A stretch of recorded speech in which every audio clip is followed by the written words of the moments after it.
This is the voice in the wilderness of the people coming to you in the great wind. This is the day that EZER-IAH has made. Let us rejoice and be glad in it. I pray that EZER-IAH have kept you in good health, in great strength, has continued to protect you from all danger, from all accidents, and from all iniquity. And you in turn continue to call upon his name and sing his praise and glorify him and exalt him above all.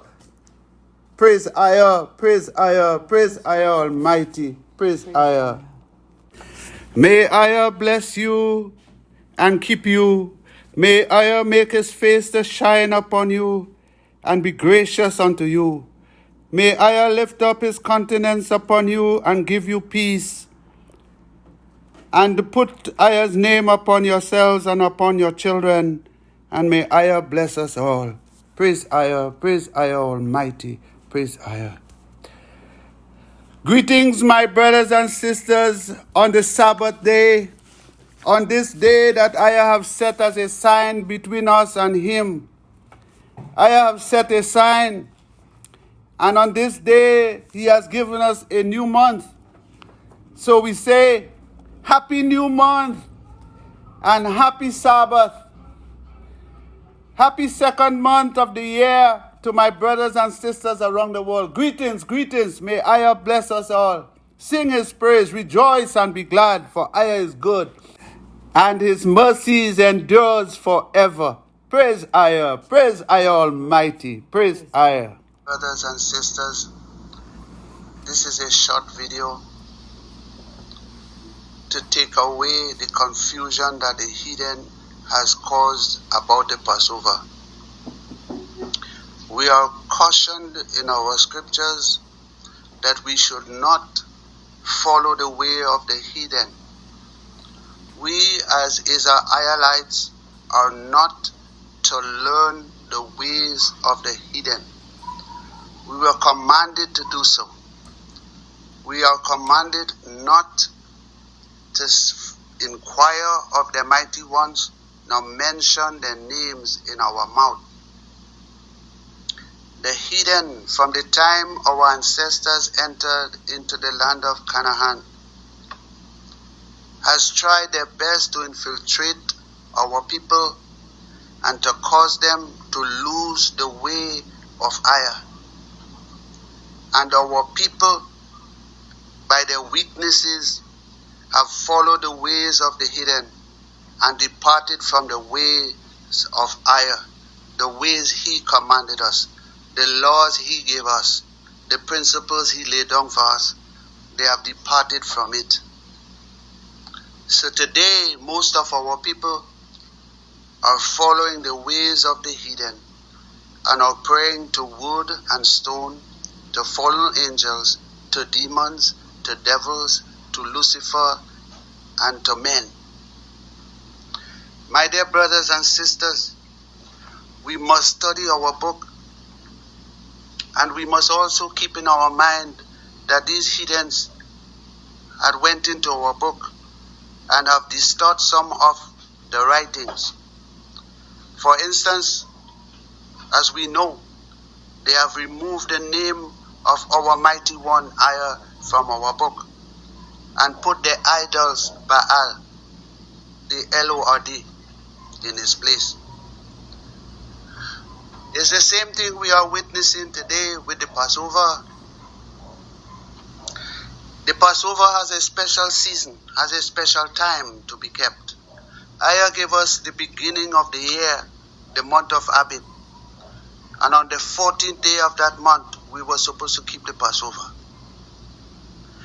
The heathen has entered into our tradition, into the customs, into the principles that EZER has given us, and has caused us to stray from that, and has diverted us from the way of EZER into their way that they now call Easter and the bunny and the eggs. My dear brothers and sisters, we as EZER-IAHites were commanded to keep the principles and the laws that was laid down to us by EZER, our Redeemer, the one who removed us out of the land of Egypt, and no one else. we were not to take laws from anywhere else or from anyone else. The Passover was supposed and is supposed to be kept in the land of EZER. That land of EZER is mentioned to us even for the first sacrifice when EZER tempted Abraham to offer his only son Isaac. We find this in the book of Genesis chapter 22, and I will read as follows. And it came to pass after these things that EZER did tempt Abraham, and said unto him, Abraham? And Abraham said, Behold, here I am. And he said, Take now thy son, thy only son Isaac, whom you love, and get you into the land of Moriah. Get into the land of EZER, and offer him there for a burnt offering upon one of the mountains that I will tell you of. Here we see EZER is telling Abraham to go into his land, the land that is called by his name, the land Moriah. That was a name. EZER had already have a name for his land. His name was upon his land. And here he's telling him, go in on my land and offer your son as a sacrifice. My dear brothers and sisters, as we continue to read this book, this chapter, we will go down to verse 14. And here they will switch the name of EZER, the land that he called by his name. They're going to switch it to you. And they put this. And Abraham called the name of that place, and they give you a Jehovah.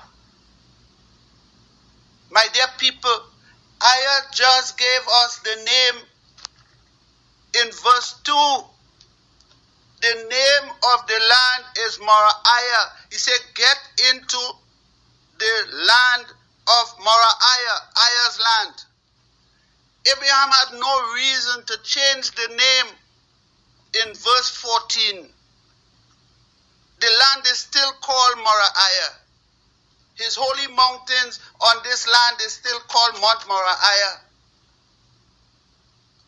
The heathen continue to do this throughout our whole book, like they did in the book of Exodus, chapter 3, where EZER gave us his name and said, this is my name forever throughout all your generations.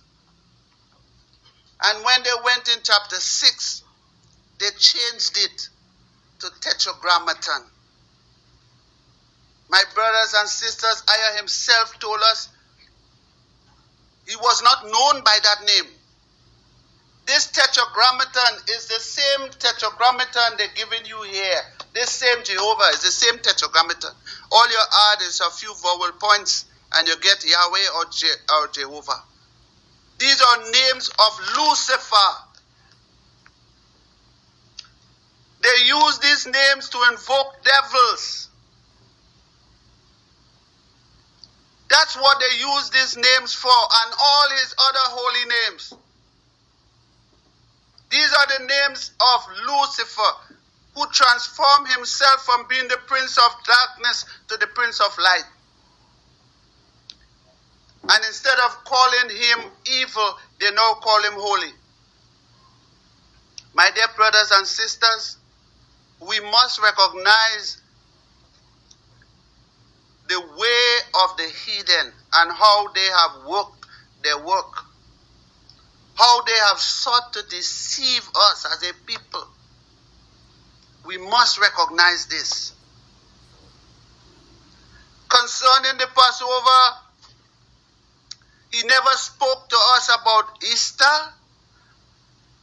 Our Redeemer never mentioned the word Easter. He never mentioned the word to us about some rabbit and some eggs. Ayah commanded us to keep his commandments. And concerning the Passover, he gave us a commandment that I will read to you. If it's all clear or... That commandment is in the book of Numbers.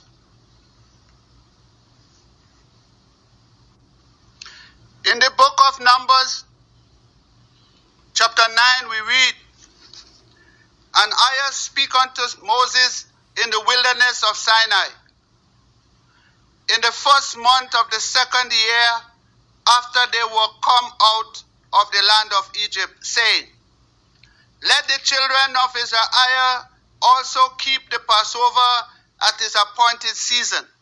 Here he's telling us there's an appointed time for the Passover. And not when we want. It's an appointed time. We are to keep it on that appointed time. In the 14th day of the month at even shall you keep it in its appointed season. There is a special time for it. According to all the rites of it, there is a certain way we have to do it. And according to all the ceremonies thereof, shall we keep it. So it is a ceremonial feast. And Moses speak unto the children of EZER-IAH that they shall keep the Passover. He not speaking to no children of Jews. He not speaking no children of Christianity. He not speaking no children of Islam. He's speaking to the children of EZER-IAH. And they keep the Passover on the 14th day of the first month at even in the wilderness of Sinai. According to all Ayah commanded Shemaiah, Moses, so did the children of EZER-IAH did. As he commanded them to do, so they did. Who did it? The children of EZER-IAH. No Jews, no Christians, no Muslim. And there were certain men who were defiled by the dead body of a man, that they could not keep the Passover on that day, because you had to be clean, you had to be washed, you had to be purified, you had to be clean to keep that feast, to go into the tabernacle, to go in there with your sacrifice. You had to be clean. And they was maybe dealing with a dead man from among them, so they was unable to go because they was unclean. And they were not able to keep the Passover on that day because of their uncleanliness. And they came before Shemaiah, Moses, and before Aaron on that day. So they went to Aaron and Moses to let them know that they was unclean. And those men said unto him, we are defiled by the dead body of a man. Wherefore are we kept back? That's the reason why we didn't come forth, because we was unclean. That we may not offer an offering to Ayah in his appointed season among the children of EZER-IAH. That's why they couldn't come and offer the offering on the Passover, because they was unclean. And Moses said unto them, stand still, and I will hear what Ayah will command concerning you. And Shemaiah said to them, okay, hold on, stay quiet. Let me go and inquire of Ayah and hear what he will say concerning your condition, your situation. And Ayah speak unto Shemaiah, saying, speak unto the children of EZER-IAH, saying, if any man of you or of your posterity shall be unclean by reason of a dead body. If any man of you or of your posterity, if any man of EZER-IAH, not no other people, if any man from your bloodline, any man from the nation of EZER-IAH, my people, we need to know this. We are not to compare ourselves with the heathen. We are not to bring ourselves to the hidden standard. We are EZER-IAHites, and IAH is speaking to us. Know this.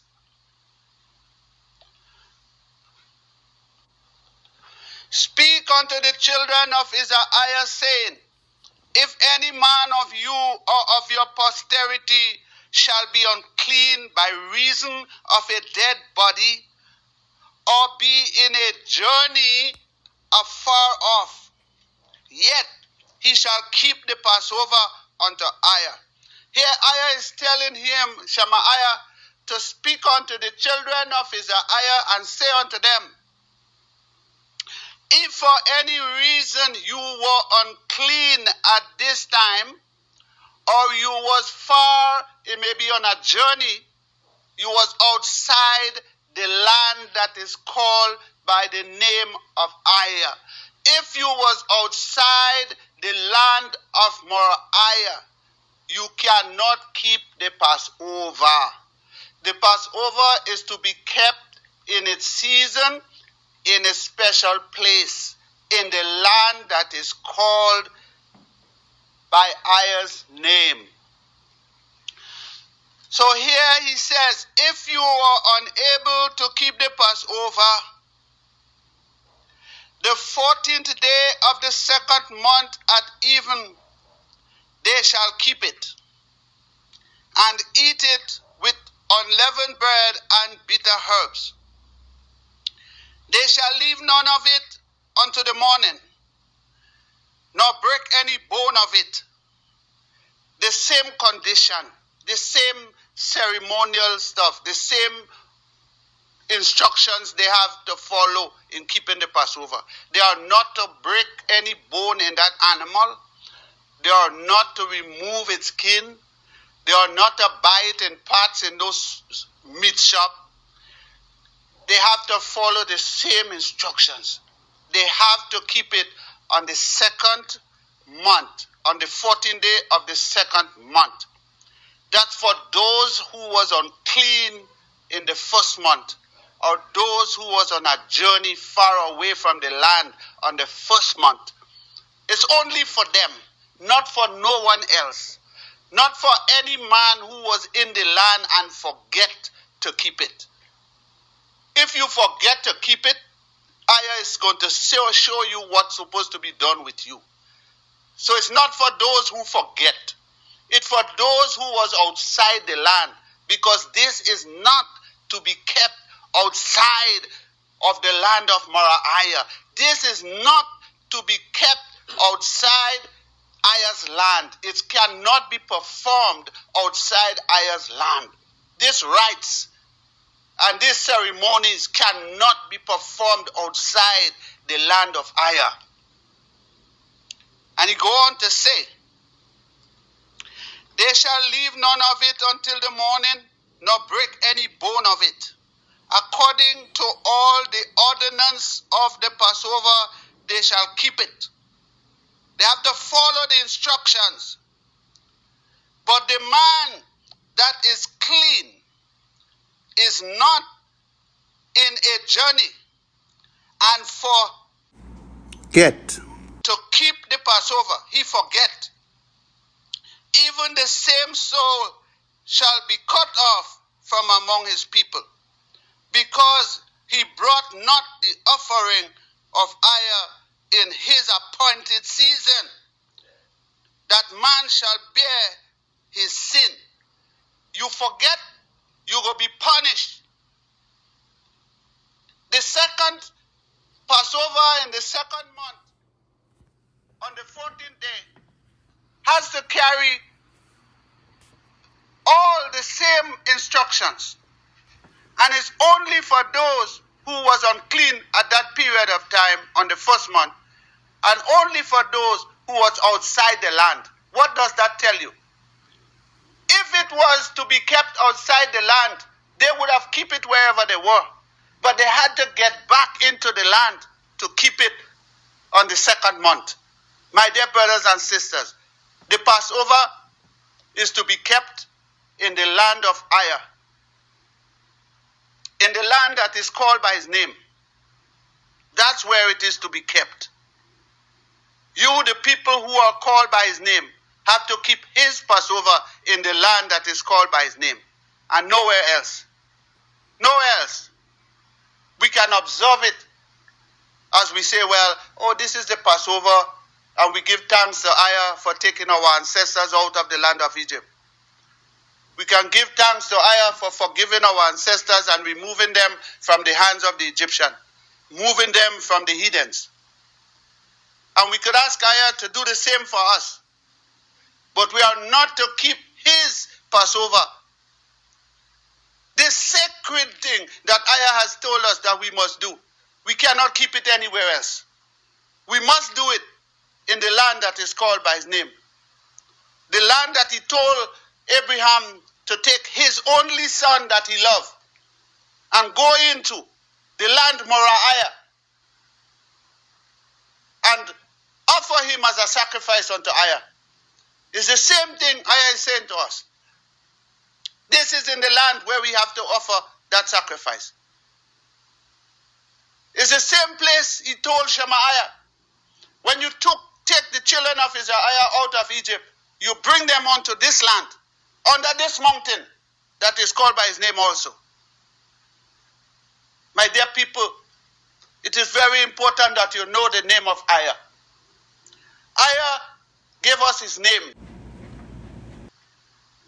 He gave us his name that we can call out to him. He gave us his name that we could ask him for our help for whatever we need, whatever we desire. He gave us his name for that purpose. And we are not to blaspheme his name. To blaspheme the name of EZER-IAH is to cast it to ruin. To blaspheme the name of EZER-IAH is to use it for vain purposes. To blaspheme the name of EZER-IAH is to forget it. To blaspheme the name of EZER-IAH is to call any other name instead of his name. And EZER-IAH has told us that throughout his whole book, in the mouth of all the prophets. Read all the prayers of the prophets, and you will see that every prayer that the prophets prayed, they are instructing us to call on the name of EZER-IAH. Praise EZER-IAH, praise EZER-IAH Almighty, praise EZER-IAH, and give up the ways of the heathen. Praise EZER-IAH, praise EZER-IAH Almighty.